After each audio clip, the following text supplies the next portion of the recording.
आया हो बड़े तुम्हारी खातिर भाव बहुत बढ़िया होगा। क्या है?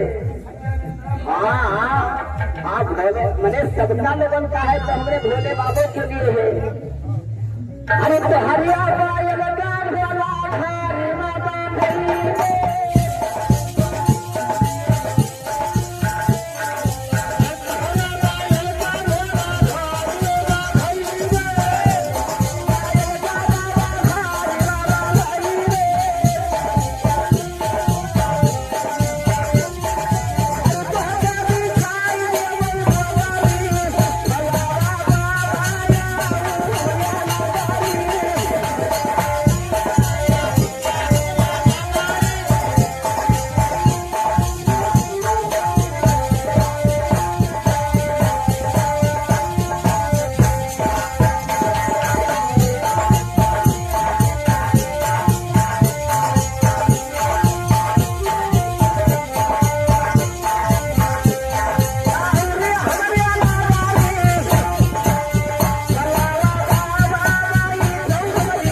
बैठे का देवे गोदरी भलवा बाबा आ जाओ हमारे नगरी।